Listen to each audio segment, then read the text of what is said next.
palabra de Dios, de Jesucristo. Pero Mateo capítulo 1, versículo 18 en adelante dice así: el nacimiento de Jesucristo fue así. María, su madre, estaba desposada con José, pero no habían vivido juntos antes. Y el Espíritu Santo la declaró encinta. Pero José, su marido, que era justo y no quería desacreditarla, decidió abandonarla en secreto. Mientras reflexionaba sobre esto, se le apareció en sueños un ángel del Señor que le dijo: José, hijo de David. Y mientras reflexionaba sobre estas cosas, este ángel que le apareció diciendo: José, hijo de David, no temas tomar a María tu mujer, porque la que ha sido engendrado en ella procede del Espíritu Santo. Dará a luz un hijo y le pondrás por nombre Jesús, porque él salvará a su pueblo de sus pecados. Todo esto sucedió para que se cumpliera lo que el Señor había dicho por medio del profeta.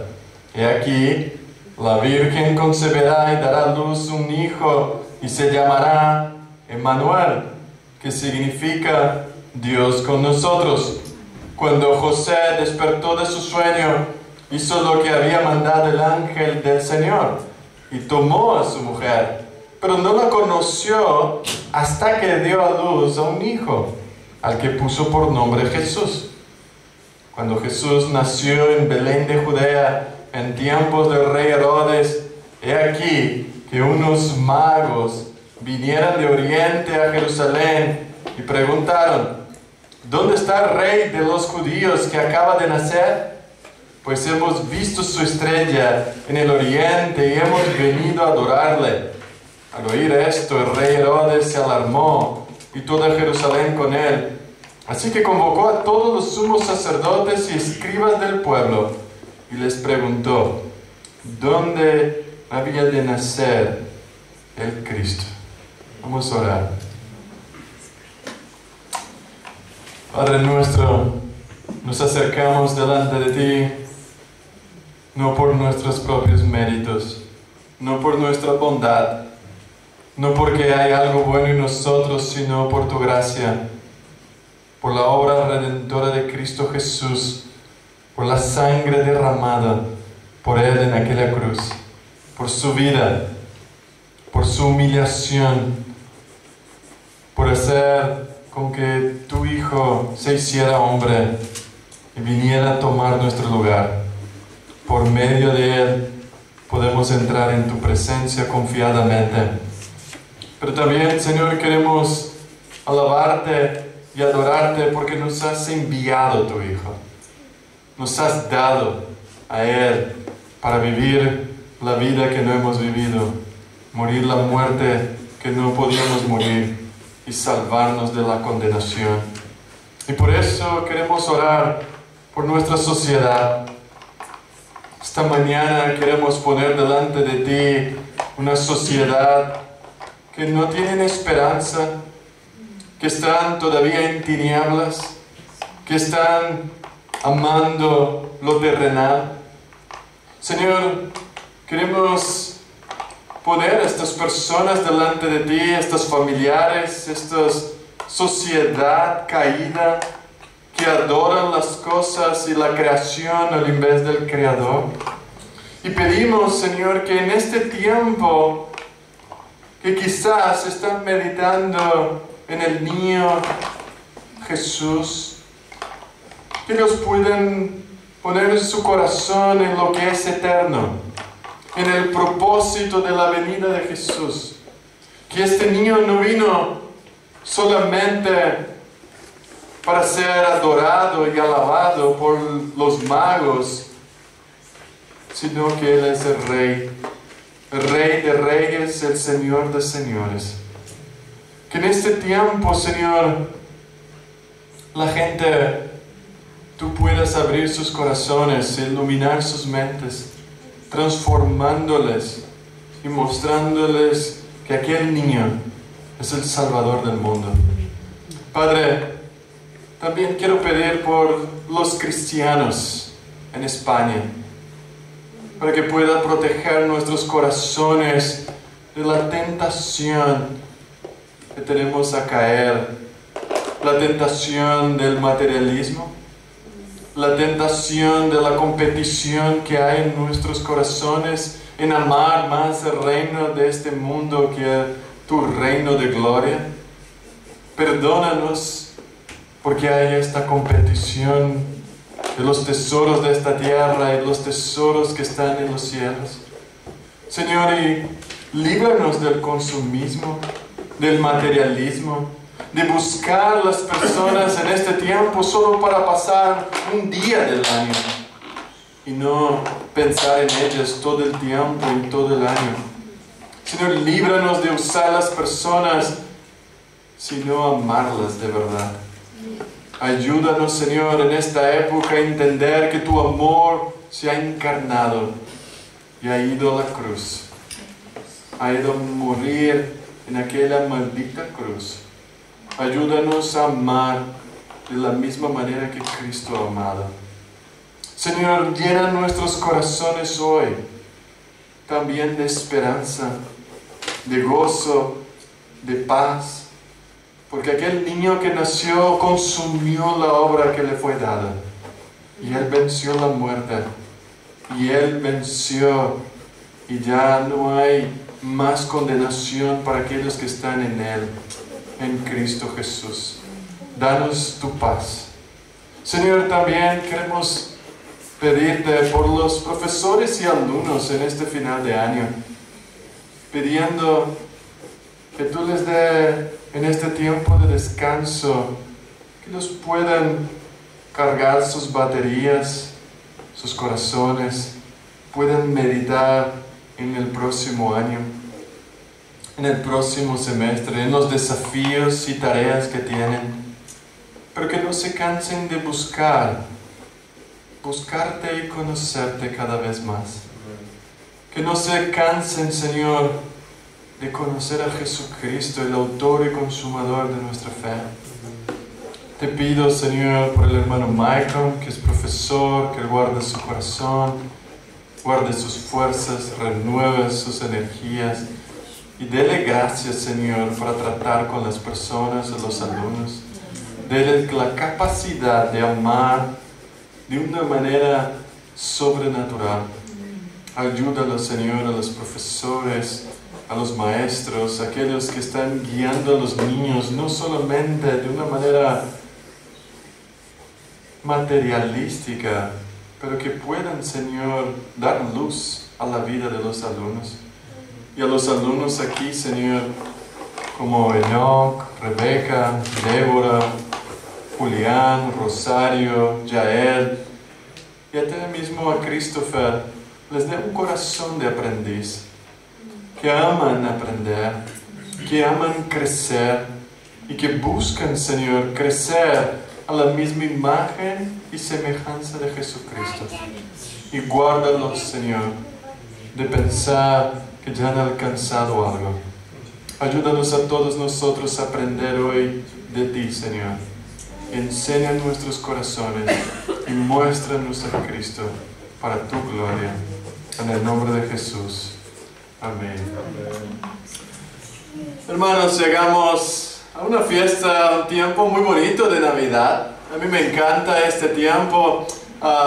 Quizás no lo ven, pero hasta mis calcetines son de Navidad. Me encantan. Así que me gusta porque es un tiempo donde la gente dice paz, luz. A Christopher también le encantan las luces, pero infelizmente es un tiempo donde la gente dice paz, paz, luz, luz, pero están en tinieblas, en aflicción, en oscuridad.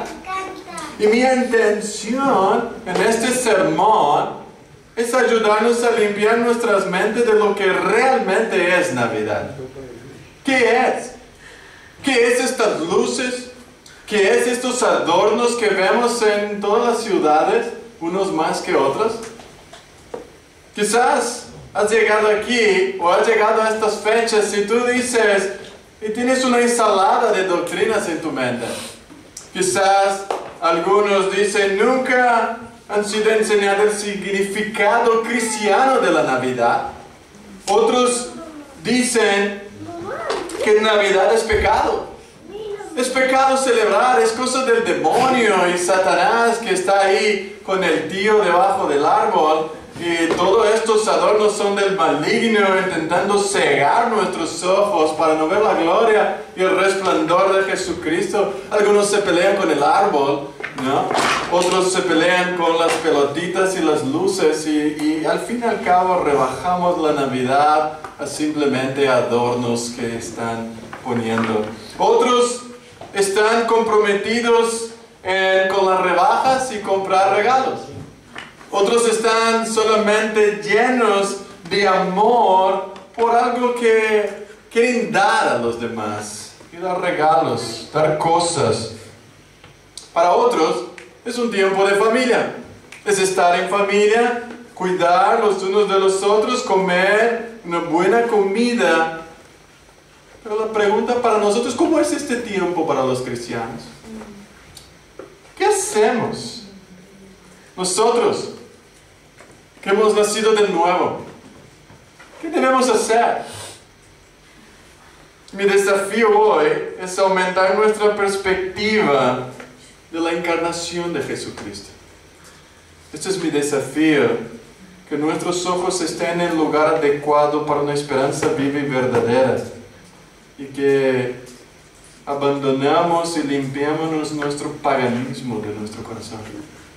Todavía vemos la encarnación de Jesús como algo muy fuera de nuestra visión. Pero bueno, quiero ilustrar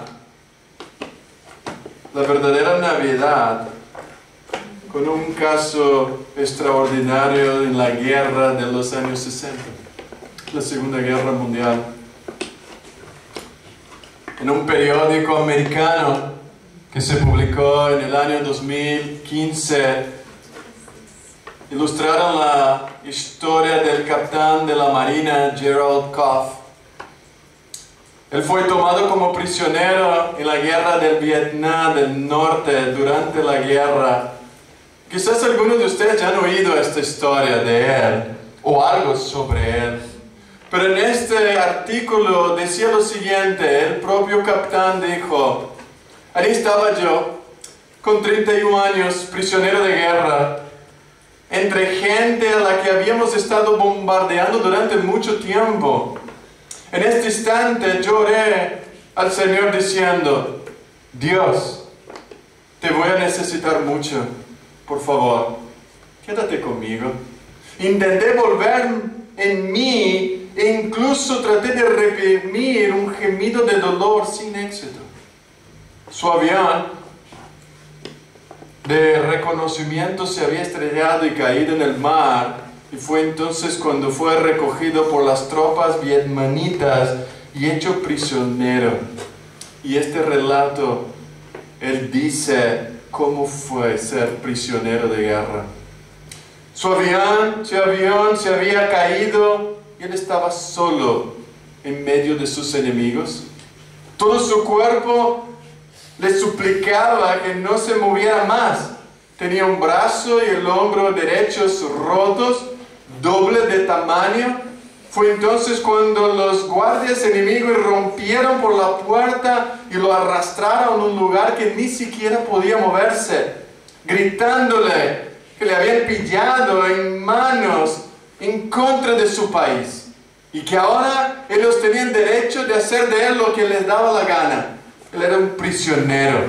Ellos podían matarlo, meterlo en la cárcel, todo dependería de él. Así que lo metieron en una celda que medía 1 metro de largo por 2 de ancho. En una de las paredes había un tablón de hormigón que podría haber sido su cama. Pero tamaño el dolor, él no podía moverse por más de 7 años. En el extremo de este había un tronco de árbol para meter sus tornillos y un pequeño baño para hacer sus necesidades. Este es el calabozo. Mostraba décadas de miseria de la humanidad. 2 veces al día le daban de comer un bol lleno de calabacín. A veces se encontraba un pequeño trozo de piel con un poco de carne de cerdo del tamaño de una moneda de 5 céntimos. Y cuando encontraba este trozo de carne era motivo de mucha celebración.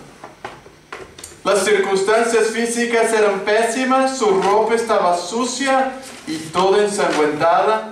Pasaba mucho tiempo en posición fetal para mantenerse caliente, pero sus heridas estaban cada vez más abiertas e infectadas. Desde el hombro hasta la punta de los dedos del pie había adquirido un color morado y seguía hinchándose y duplicando su tamaño cada día. En una ocasión, un guardia llamado Ojo de Puerco, que más tarde descubriría que era experto en torturas, lo levantó. Fue él quien lo levantó con una mano y con la otra le golpeó la espalda, casi para romper más los huesos del hombro. Y fue entonces cuando él cayó de rodillas. Mientras le ponían las esposas y también les ataban una cuerda a los brazos y les tiraban hacia arriba, y sintió como si todo su cuerpo fuera a estrellar. Por eso ni siquiera era el principio de la tortura. El Ojo de Puerco ni siquiera había empezado a trabajar en el capitán.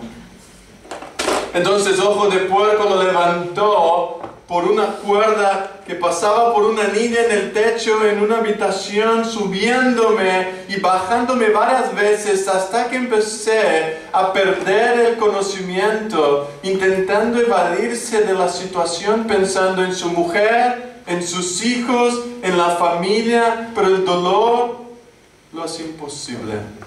Pero lo más impactante que escribió Jared Koff fue su fe, lo que ayudó a afrontar este desafío, estas torturas. En la Navidad 1968 perduró la memoria del capitán Koff por toda su vida. En este momento nunca había sabido lo que podía ser la verdadera soledad. Fue entonces que él recordó los momentos de sencillez del nacimiento de Jesucristo. No había nada que le distrajera de la maravilla de la Navidad. No había comercialismo, no había regalos, solo empezó a apreciar y admirar el nacimiento del Hijo de Dios. Habiendo sido despojado de todo lo que tenía, de todos sus honores, el capitán empezó a pensar en todo lo que había medido su sentido de vida. Él había hecho de su vida cosas que para él le daban identidad, como su profesión, su uniforme, el dinero como un marinero ganaba, el estatus, ser reconocido en América por un gran héroe. Y él siguió meditando, sin embargo, en sus sufrimientos, en las heridas, el miedo de la muerte. Y pensó que la Navidad podría ser para él la más significativa de su vida.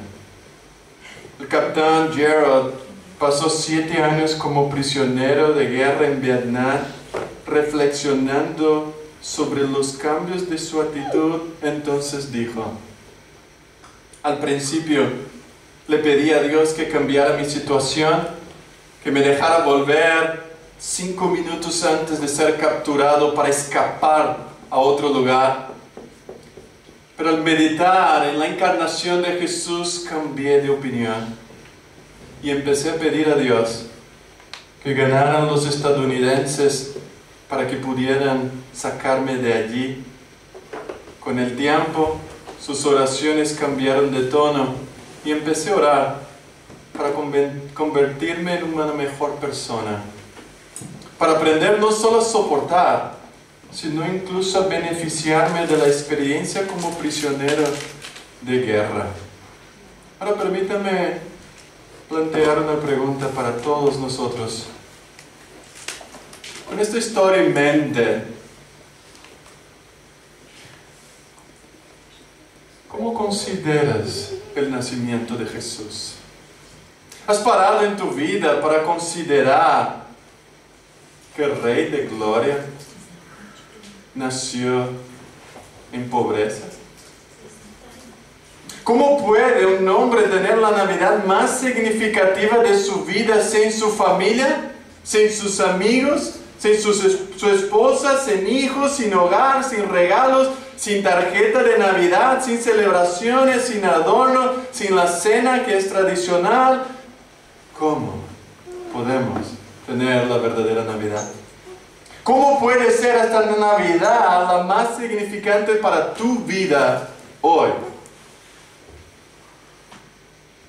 Ahora debemos preguntar lo siguiente: ¿no es posible que millones de personas de nuestra nación que disfrutan de libertad, que prosperan en sus trabajos, que tienen familias, hijos, que reciben regalos, disfruten de un abundante banquete, canten villancicos y canciones navideñas, que tienen todo esto y sin embargo para ellos la Navidad es tan insignificante?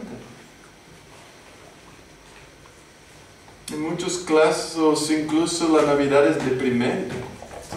Si tú sabes, las estadísticas dicen que la Navidad es donde la mayor parte de las personas se suicidan. Es el final del año donde mucha gente se quita la vida. Ahora la pregunta que debemos hacer a la luz del Capitán Coffee: ¿qué hizo la Navidad para él que fuera tan especial? ¿Qué fue que cambió su vida? Él no tenía nada de lo descrito aquí: familia, comida. Pero un párrafo resume así lo que ocurrió con él. El capitán pensó en la sencillez del nacimiento de Jesucristo. Donde él estaba, no había nada que lo distrajera del hecho asombroso y tremendo de la humildad de Jesús. A veces pensamos que la humildad o la humillación de Jesús llegó cuando Él fue arrastrado por los fariseos. La humillación, la sencillez empieza en aquel pesebre. Empieza en nacer de una virgen, de una mujer. Y es interesante que el pasaje de 2 Corintios 2:9, Pablo nos dice esto: porque conocéis la gracia del Señor Jesucristo, que siendo rico, por amor de vosotros se hizo pobre, para que vosotros con su pobreza fuiste enriquecidos. Esta es la verdadera Navidad. La Navidad es que aquel niño nace pobre, ni había lugar para él en ningún hostal, a no ser junto con los animales. No había lugar para él en el mundo, pero él se hizo pobre, siendo del todo rico. En nuestra sociedad, por desgracia, la Navidad se ha convertido en una época de luces, música, compras, regalos y otras cosas secundarias. Hemos perdido el significado verdadero de la sencillez, de la humildad. Y es esto lo que el mundo quiere pervertir. Y hermano, quiero dejar claro que no soy contra al Papá Noel, ni tampoco el árbol de Navidad. Pero debemos estar conscientes del verdadero significado de esto. El significado de esta época.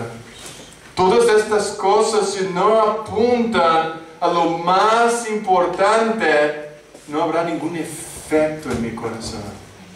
Si en esta época no hay ningún efecto en tu vida, entonces estas luces son tinieblas.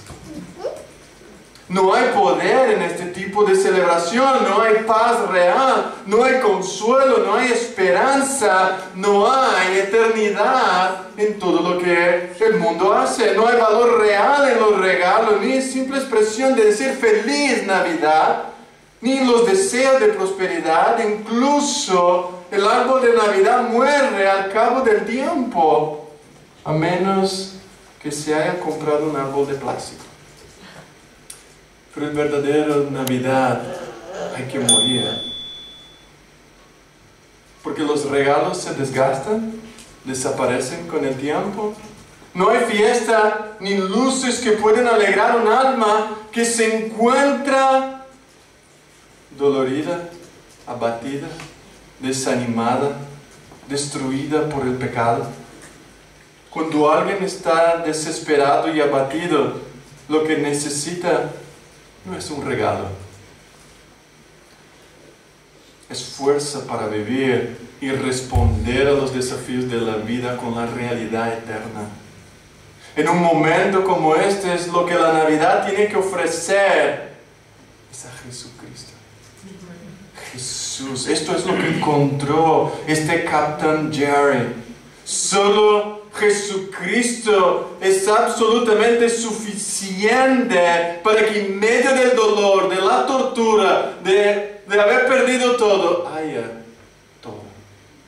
Él encontró todo lo suficiente para alegrar, para encontrar la felicidad, la paz en el momento de mayor tristeza de su vida. Es solo Jesús, hermanos y hermanas, que puede darnos paz en tiempos de dudas, miedos y torturas. La mirada de este capitán en aquella celda fue a la gloria de Jesucristo, en la realidad de que Dios se hizo carne. Por esto esta Navidad de 1968 su fe en Cristo Jesús, el Hijo de Dios, fue verdaderamente la fe de la verdadera Navidad, que transformó su mortal situación, que sostuvo su alma en la tortura e hizo de la Navidad la más significante de su vida. Porque todo lo que había en aquel lugar era Cristo. Era el Señor Jesucristo y todo, Cristo es todo que una persona realmente necesita. Pero la pregunta que debemos hacer: ¿qué ofrece Cristo para dar tanta esperanza a la gente? ¿Qué tiene el Señor Jesucristo que da tanto consuelo y gozo al alma más abatida y solitaria? ¿Qué ofrece Jesús? ¿Qué encontramos en Él que nos da paz en medio del miedo y de la tortura? Cuando analicemos el Evangelio de Mateo, lo que el ángel está ofreciendo para nosotros es algo maravilloso. Es algo que no se puede entender todo lo que está diciendo el ángel a José. Y quizás tú y yo no hemos parado para pensar en eso. Queremos que el ángel venga, pero el ángel vino y ya habló. ¿Qué significa Jesucristo que Él está ofreciendo? Pero déjame dar un contexto de Mateo. Mateo escribe a un pueblo judío. Y Mateo está diciendo por todas las partes, y aún en nuestro texto aquí, que todo esto sucedió para que cumpliera, que el Señor había dicho por medio de los profetas. Más de 10 veces en este Evangelio encontramos el vocabulario de Mateo diciendo: está escrito, así fue dicho. Y Jesús, para Mateo, está cumpliendo todo lo que fue escrito de Él en el Antiguo Testamento. Mateo está mostrando a sus escritores, a sus oyentes, que Jesús es el cumplimiento de las promesas. Jesús está cumpliendo. Por eso, cuando entendemos todo lo que Jesús vino a hacer en nosotros y por nosotros, en nuestro lugar, Él estaba cumpliendo la historia de Israel. El verdadero Rey, el verdadero Dios, estaba siendo hombre a venir, a morir en nuestro lugar. Así que el cristianismo de Mateo es muy importante para nosotros. Es un libro fundamental, un libro que presenta el ministerio de Jesús en 7 sesiones. Los 4 primeros capítulos ofrecen una introducción, así que necesitas leer las genealogías de Jesucristo para entender quién Él es. Están afirmando el cumplimiento de sus raíces. Los capítulos centrales están entre el capítulo 5 al 25, es el cuerpo del ministerio de Jesús. Y estos están divididos en 5 sesiones. Y por último, los 3 últimos capítulos del 26 al 28 relatan su sufrimiento, su muerte y su resurrección. Así que Mateo deja claro en su enseñanza que Jesús no es una cosa nueva. Jesús no es algo nuevo, un plan nuevo del Señor, sino que Él estaba cumpliendo todo el Antiguo Testamento y Él estaba representando a Dios. Pero en primer lugar, en nuestra exposición de hoy, mira el versículo 21. Después del ángel hablar con José, él dice que se cumpliría lo que había sido escrito de él y dará a luz un hijo y se llamará su nombre Jesús. Entonces, en primer lugar, lo que nos dice el ángel acerca de Jesús es la razón de poner su nombre. Y la razón del nombre es que Él se llamará Jesús porque salvará su pueblo de sus pecados. Así que vemos que el nombre de Jesús tiene un propósito. No es solamente un nombre. Es el nombre más precioso que se le podía dar. Este nombre se menciona más de 700 veces solo en el Nuevo Testamento. Jesús se deriva de Jesús, Joshua, y al final quiere decir Jehová es la salvación. Este es su nombre. Ahora, ¿qué significa realmente proclamar el nombre de Jesús? El nombre en sí no tiene poder. Porque mucha gente piensa que son supersticiosos, piensa que solo el nombre de Jesús, basta mencionar su nombre y sucederán una serie de cosas extraordinarias. Pero no es esto lo que la palabra de Dios dice. Predicar a Jesús no es tener un nombre como un amuleto, como una superstición. Jesús, la fe salvadora se produce en el corazón del pecador por el medio del poder del Espíritu, por medio de la proclamación de ciertas verdades sobre la persona, sobre la obra y vida de Jesucristo. Y este es un problema que nos enfrentamos. Muchas personas, quizás algunos de vosotros que asisten a las iglesias, están sentados escuchando hablar de la persona de Jesús y podemos hablar muchas cosas de Él. Pero no podemos hablar de la belleza de Jesús a menos que conozcamos quién Él es. Nacimiento, vida, muerte y resurrección. Y cómo Él está ahora en el cielo. Y mira lo que dicen las Escrituras un poco acerca de quién es Jesús. Lucas 19 dice, porque el Hijo del Hombre ha venido a buscar y a salvar lo que estaba perdido. Marcos capítulo 10 dice, porque el Hijo del Hombre no vino a ser servido, sino a servir y dar su vida en rescate de muchos.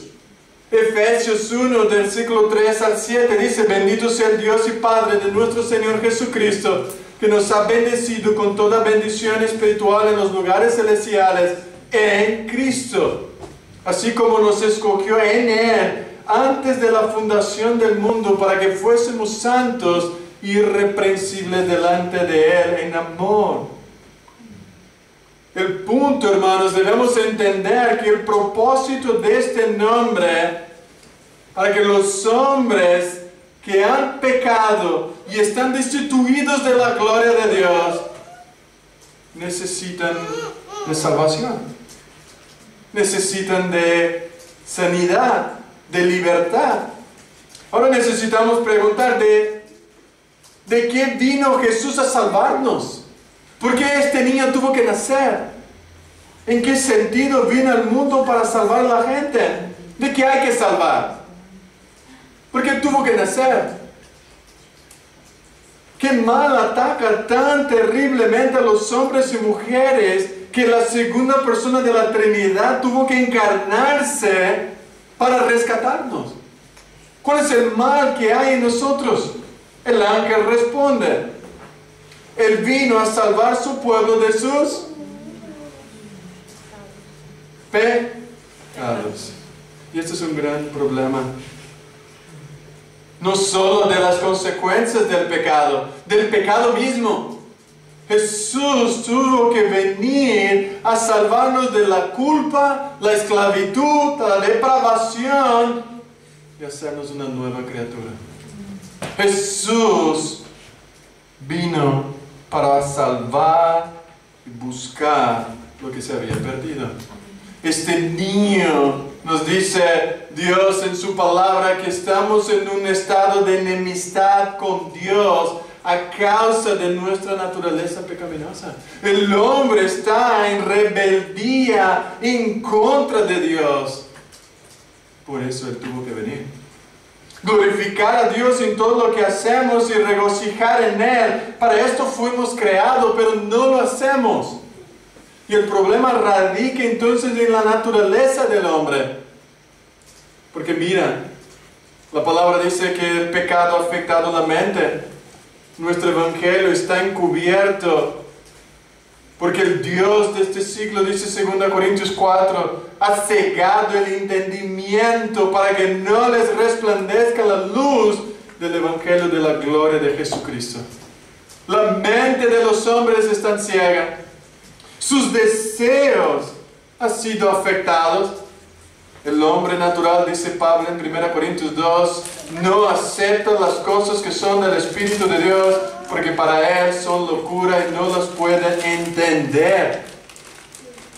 No solo ha afectado sus deseos y su mente, sino que ha afectado su vida cuando estabais muertos en vuestros pecados. El pecado ha matado al hombre y por eso el hombre está muerto en sus delitos y pecados. Por eso nadie puede decir que es cristiano hasta que diga que es un pecador. Nadie puede reconocer el niño Jesús su importancia hasta que reconozca su terrible condición antes de conocer a Jesús. Se puede razonar probablemente que no somos tan malos. O de verdad, podríamos ser peores, es verdad. Pero tenemos que entender que el testimonio de las Escrituras dice que somos malos. Somos hombres perversos. Y que si no fuéramos tan malos, Jesús no hubiera venido. Este niño no hubiera nacido. Pero el hombre está eternamente condenado, eternamente separado de Dios y viviendo separado de Dios, matándonos unos a los otros. A pesar de experimentar bendiciones y tener luz, familia, trabajo, el hombre puede ver el sol, puede disfrutar de la creación, pero está eternamente separado de Dios. Tamaño el grado de nuestro pecado. El grado. Y pecado, hermano, el pecado es egoísmo. El pecado, el principio esencial del pecado es el egoísmo. Y que se caracteriza por querer algo para mí, al contrario del amor. El amor que es divino es darse a sí mismo, es amarse sin buscar nada en cambio. Pero el egoísmo es totalmente al contrario, es conseguir algo para sí sin considerar el costo y el daño hacia los demás. Es desear lo mío, es obtener, es lo que la gente dice, yo quiero tener regalo, o yo quiero dar para mostrar que tengo condiciones. Pero Jesús aquel que jamás ha cometido un pecado, Él ha demostrado totalmente lo contrario. Él se ha despojado de sí mismo.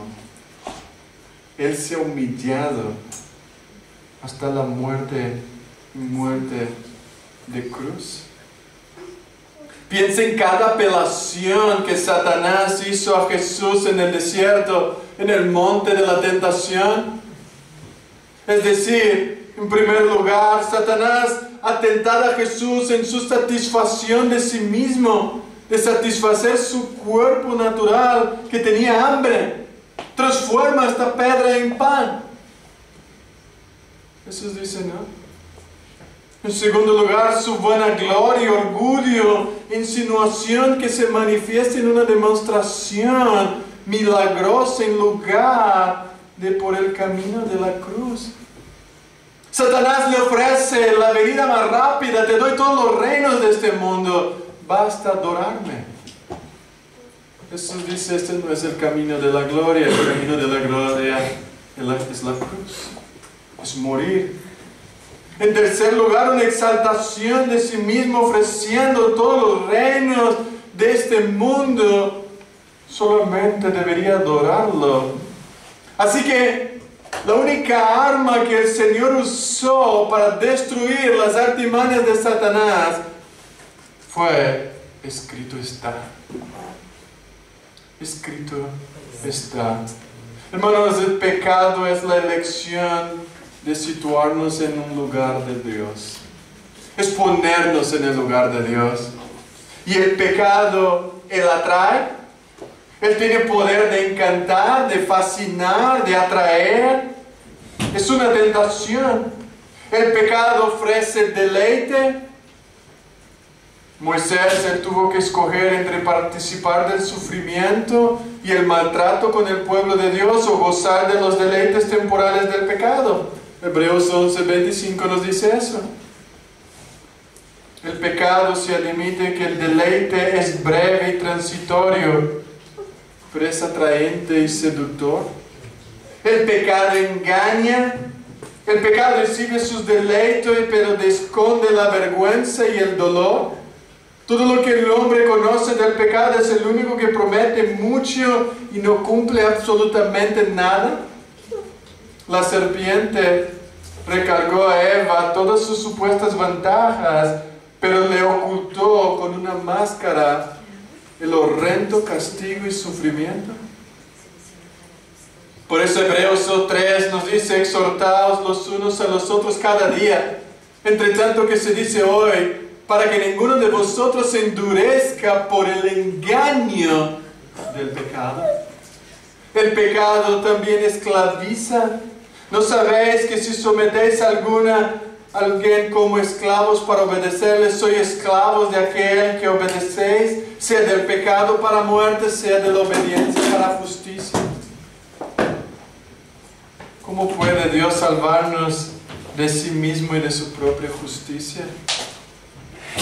Hermanos, Dios no puede barrer nuestros pecados para debajo de la alfombra y olvidarse de ellos. Dios tiene que castigar el pecado. Dios tiene que condenar. Por eso el Evangelio, esta es la respuesta, está en el Evangelio. Nosotros pecamos, Cristo es castigado. Él vivió una vida perfecta y justa, y somos nosotros los que somos tratados por Dios como si hubiera vivido una vida perfecta y justa. Cristo no solo murió por nosotros, sino que vivió por nosotros. Él vivió la vida que yo no viví y no podía vivir, y por lo tanto murió la muerte que yo no podía morir. El carácter de Dios no lo permite dejar impune el pecado. Cristo tuvo que morir en aquella cruz. Él vino a este mundo para morir en nuestro lugar. Dios ahora abre su libro de cuentas y ve que nuestra deuda ha sido pagada. Nuestra deuda fue pagada por completo, porque Cristo murió no solo para justificar a los hombres, sino también para justificar a Dios mismo. Dios ahora es el justo que justifica a aquellos que están en Cristo. Así que la pregunta para nosotros en esta Navidad es, ¿sigues llevando la carga de tu pecado y tu culpa? ¿Todavía sigues cargando tu culpa de tus pecados? El lugar más alto donde debes estar esta Navidad es a los pies de la cruz. La única manera de tener comunión con Dios es a través de la humillación, de la renuncia y búsqueda por el perdón de Dios en Cristo Jesús. Solo cuando llegamos a esta realidad, hermanos y hermanas, es donde el nombre de Jesús tiene significado para nosotros. Muchos se contentan en venir a la iglesia. Otros se contentan por hacer buenas obras y tranquilizar sus conciencias culpables. Pero fuera de Cristo, fuera de su sangre, no hay esperanza, no hay paz. Cuando pasemos de este lugar a la eternidad, si no conocemos a Jesucristo, el Salvador, estaremos para siempre, eternamente separados de Dios. Y todo lo que experimentamos hoy como una bendición será una condenación para nosotros. Por tanto, Jesús Él vino a salvarnos del pecado, de sus consecuencias.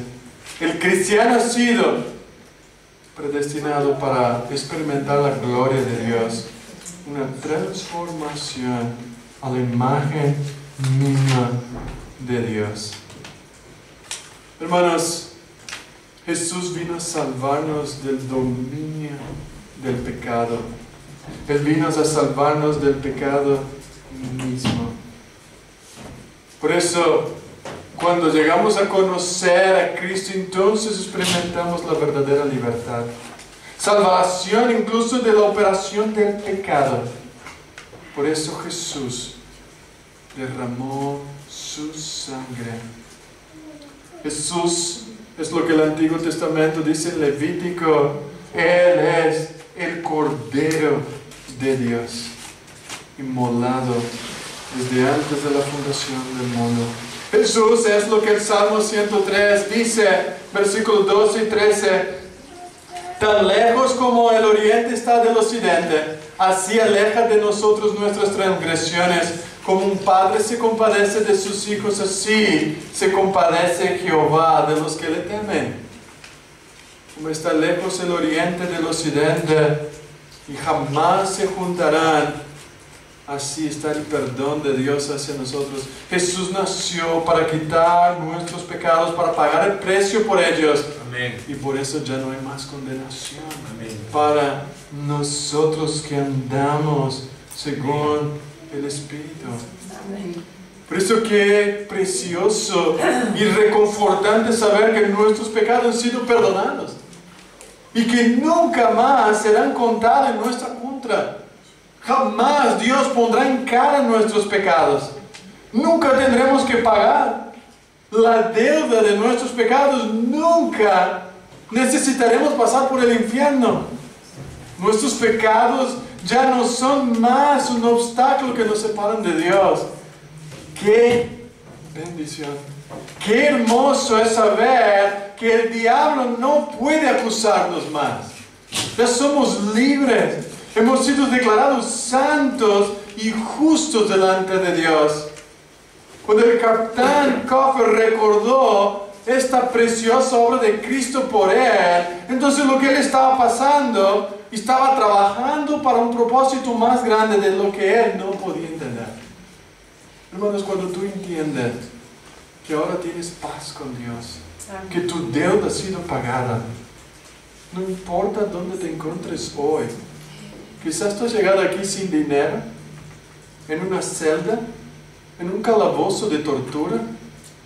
Quizás tu corazón está lleno de miedo, de angustia. No sabes lo que vendrá en el próximo año. Pero no importa cuán fuertes sean tus temores, tus dudas.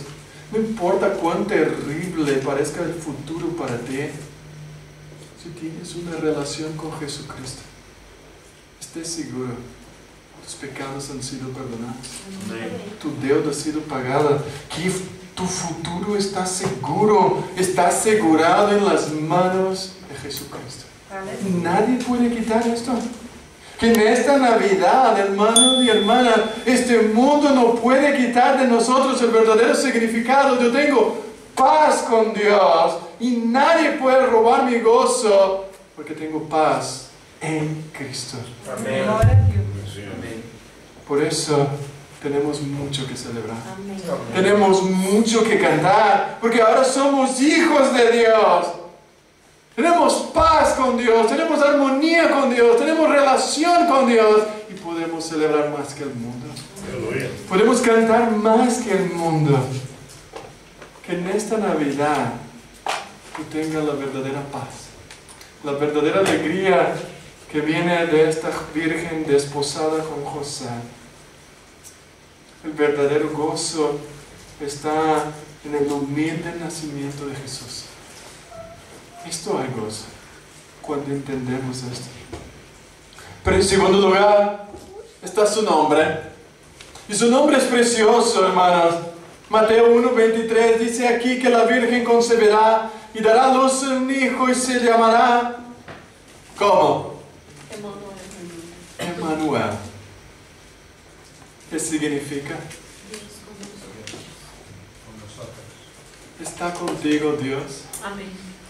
Dios con nosotros. Isaías 7:14 dice lo mismo y le pondrá el nombre Emmanuel. Está profetizado. Y piensa que Isaías, él está profetizando durante el reinado del rey Acaz en Judá, después que se había dividido las 10 tribus del norte, solo quedó en el sur Judá y Benjamín. Y Isaías está profetizando y anticipando la humillación, el sufrimiento de Jesús. Un tema que Mateo lo recoge y lo apunta a Jesús.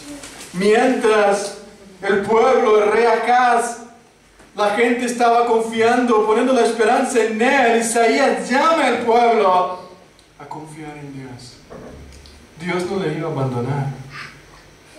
Emmanuel. D.A. Carson en su comentario dice: no hay mayor bendición para los hombres que Dios vino a habitar en medio de ellos. Dios encarnó.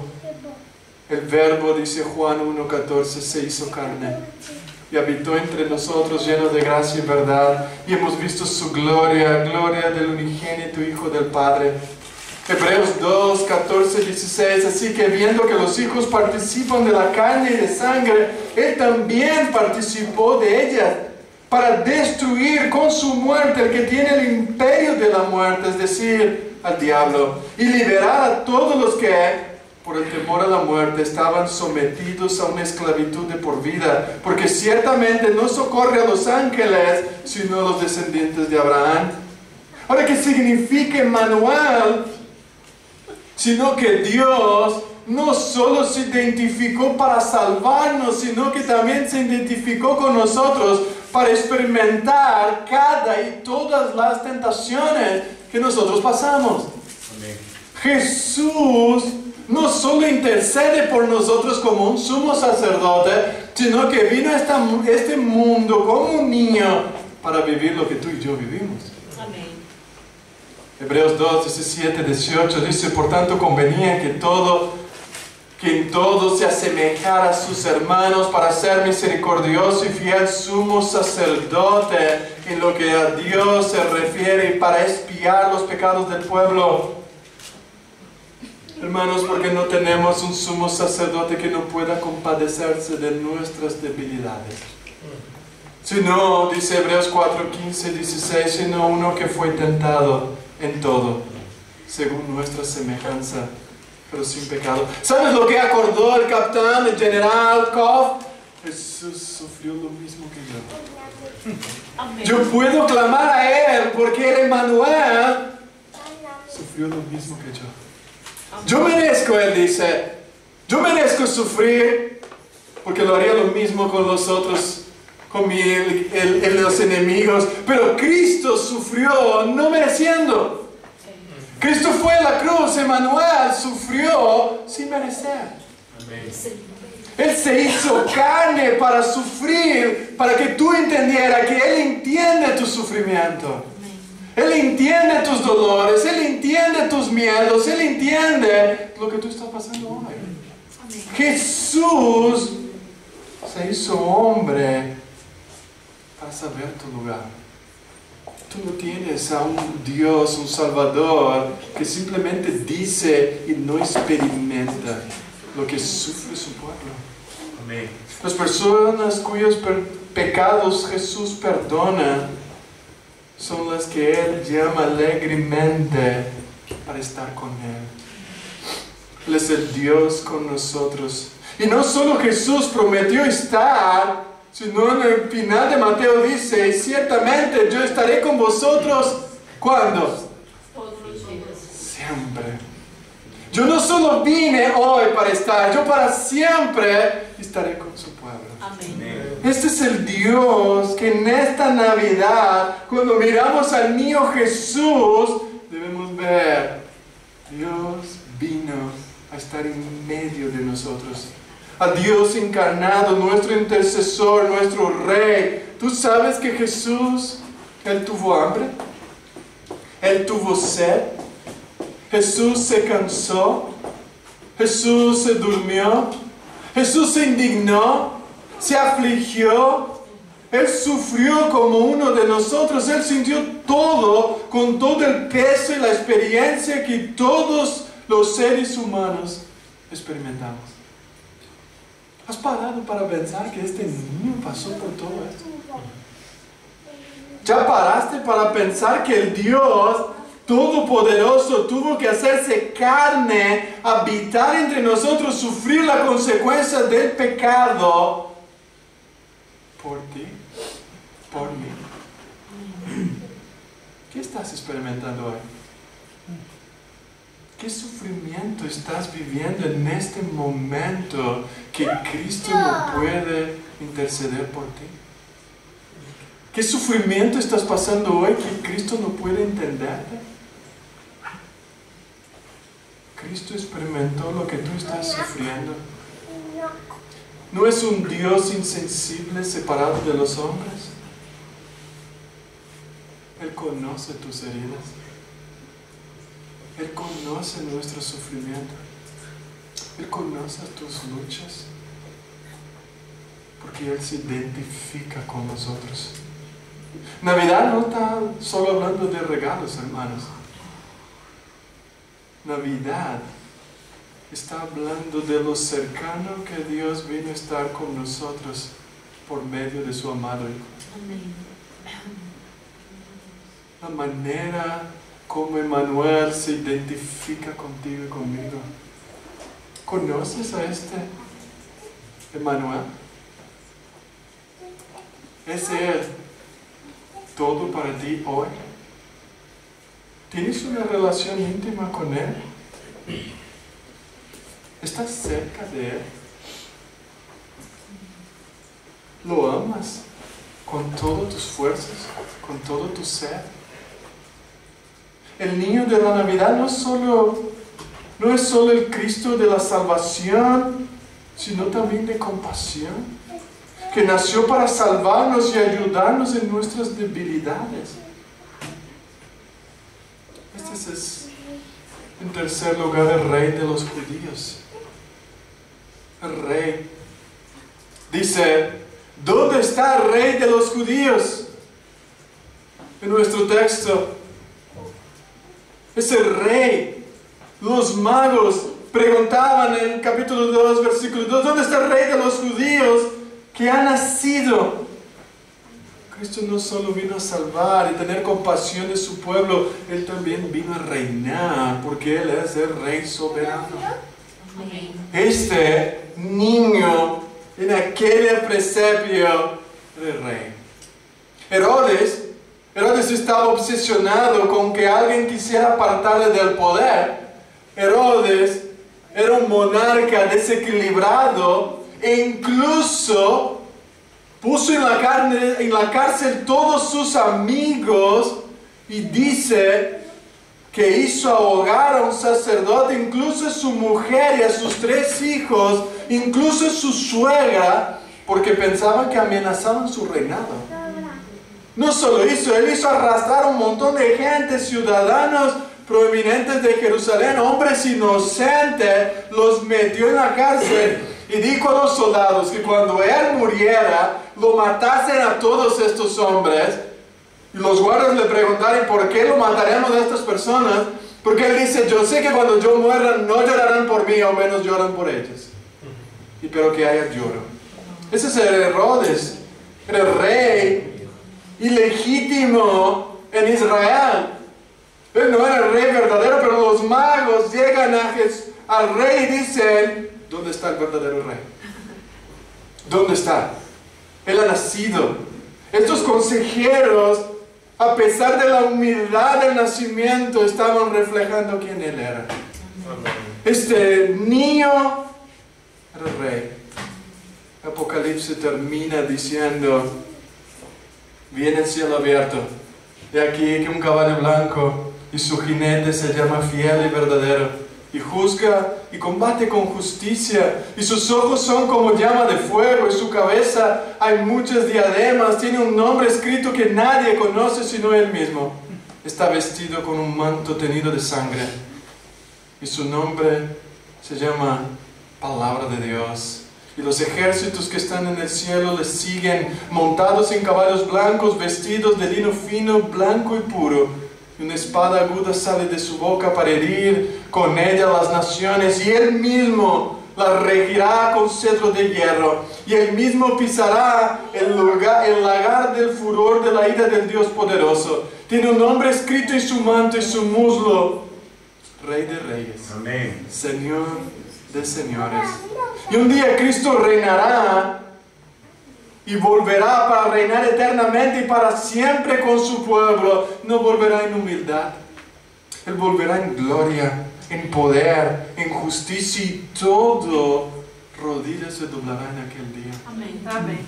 Todo confesarán que eres el Rey de Reyes y Señor de señores. Por eso te advierto, hermanos y hermanas, Él es el Rey. Al mismo tiempo Él es humilde, al mismo tiempo Él es el Salvador, Él es compasivo, pero Él demanda obediencia. Aquel niño que nació demanda obediencia de toda la tierra y de los ángeles. No puedes decir, viva la Navidad sin que haya, viva la obediencia. Humíllate y obedece al Rey de Reyes y Señor de señores. No hay Navidad si no hay obediencia. La verdadera Navidad hubo porque Cristo obedeció. Obedeció hasta la muerte y muerte de cruz. Esta es la verdadera Navidad. Si hoy tú has llegado aquí y dices, yo amo a Jesús, pero no le obedece, no hay buena esperanza para ti. No hay esperanza para los desobedientes. El mundo allá afuera está celebrando una falsa Navidad porque no quieren obedecer a Dios. No quieren sujetarse, humillarse. Por eso Jesús salva a su pueblo del pecado. Él es Emmanuel, es Dios con nosotros. Se compadece de nuestras luchas, nos ayuda. Pero es el Rey de Reyes, y demanda total sumisión de sus hijos. Porque Él también es el origen de la vida. Jesús es el origen de la vida. Entonces, dice el versículo 4 del capítulo 2 de Mateo, convocando a todos los sumos sacerdotes y escribas del pueblo, le preguntó, ¿dónde debía nacer Jesús? El Cristo, el dador de la vida, estaba naciendo en un mundo oscuro para destruir las tinieblas e iluminar su pueblo. Cuando pensamos en el Hijo de Dios, debemos pensar en Él como el origen de la vida. Es el origen, no hay vida fuera de Jesucristo. Cuando contemplamos el nacimiento de Jesús y reflexionamos sobre la Navidad, no importa lo doloroso que sea nuestra situación, si nos enfrentamos a algo difícil o insatisfactorio que sea vivir hoy, pero cuando entendemos que la verdadera Navidad podemos vivir la esperanza del futuro, porque Jesús nació la vida. La misma vida vino a este mundo. Y todo aquel que cree en Él tiene vida. ¿Quién es Jesús? Es el Salvador. Es Emmanuel. Es Dios con nosotros. Él es Rey que reina y volverá a reinar. Pero Cristo es el originador de la vida. No hay vida fuera de este Emmanuel. No hay vida fuera de este Salvador.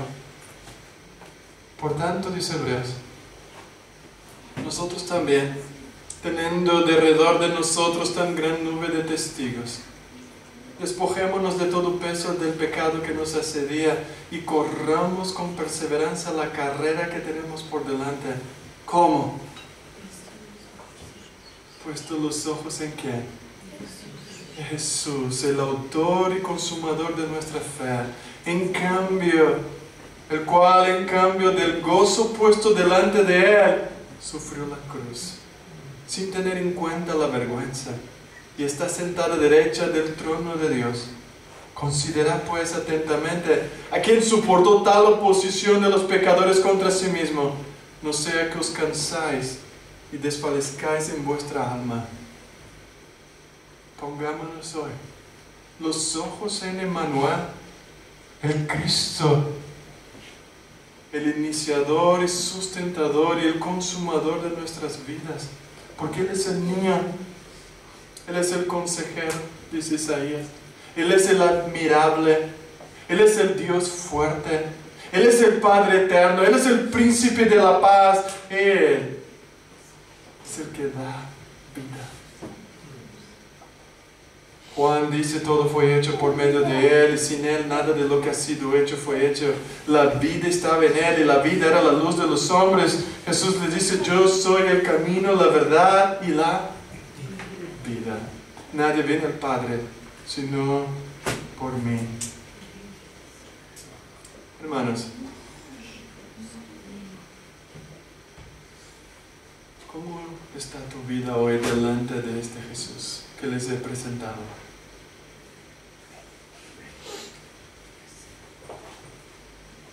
¿Es este nombre precioso para ti? Porque reconoce tus pecados. ¿Cómo está tu vida de arrepentimiento? ¿Cómo está tu vida delante de este Dios que vino a salvarnos de nuestros pecados? Para eso vino. ¿Todavía estás condenándote? ¿Todavía estás intentando salvarte por ti mismo? Ven a Jesús. Él es el Salvador.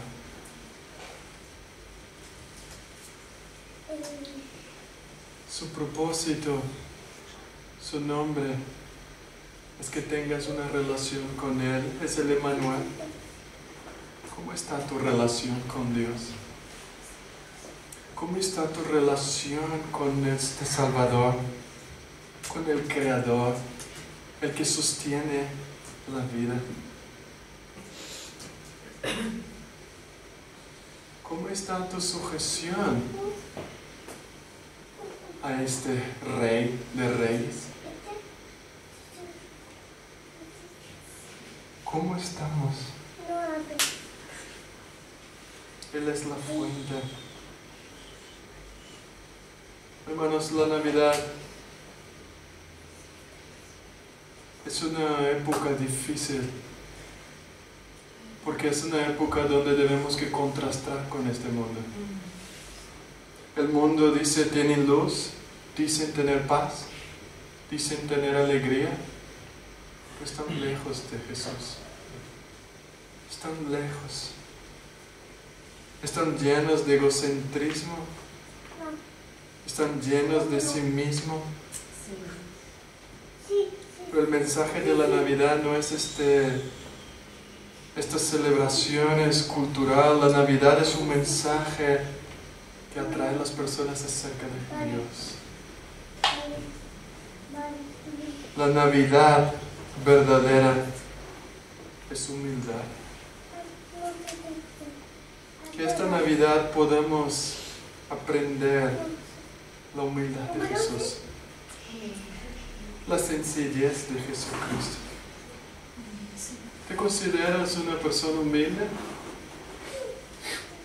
Ve la sencillez de Jesús. ¿Te considera que merece el mejor regalo esta Navidad? Vas a Cristo, Él te lo dio. Él no solo te salvó, sino se dio a sí mismo para que tú y yo tengamos comunión con Él. Esta es la característica principal del amor. Despojarnos de nosotros mismos. Es darse a sí mismo. El pecado es exactamente lo contrario. El pecado te hace ser orgulloso. Por eso aprendamos a valorar su presencia en medio nuestro. Emmanuel, Él está con nosotros. Él está con nosotros. Nuestra obediencia, necesitamos crecer en obediencia, hermanos. Tú y yo necesitamos crecer. Todavía somos hijos rebeldes. Todavía queremos vivir para nosotros, más que para Dios. Si quieres vivir verdaderamente, debes conocer a Cristo. Así que esta Navidad te llamo a conocer a Jesús y a proclamarlo en el día que estés con tus familiares, el día que estés junto con tus amigos. Hables de este Jesús. No pierdas tiempo con la cultura del mundo. Pierdas tiempo en conocerlo y exponerlo claramente. Para que Él salve, restaure y dé la verdadera paz para este mundo. Vamos a orar.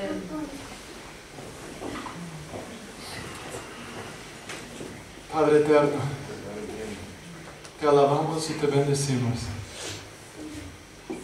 porque nos has dado el verdadero gozo, la verdadera alegría. Así como el capitán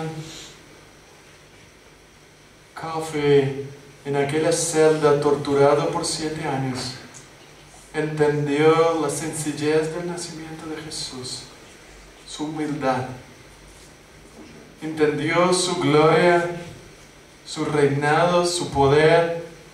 Ayúdanos. Ayúdanos a entender. Ayúdanos, oh Señor, a luchar contra nosotros mismos, contra nuestro deseo de ser grandes, nuestro deseo de construir nuestro imperio. Y ayúdanos a ser sencillos. Ayúdanos, Señor, a ser agradecidos por siempre, porque tú estás con nosotros. Tú jamás nos abandonarás. Señor, gracias. Gracias por amarnos de una manera en que no llegamos a entender. Gracias por darnos tu Hijo. Gracias por salvarnos. Gracias por perdonarnos. Gracias, Señor, por estar aquí con nosotros hoy. Ser un Dios tan bueno, misericordioso, lleno de gracia y de verdad. Señor, ayúdanos por medio de la fe a obedecerte y esperar en nuestro Redentor, que vendrá como el león de la tribu de Judá, para juzgar y para salvar su pueblo. En el nombre de Él oramos.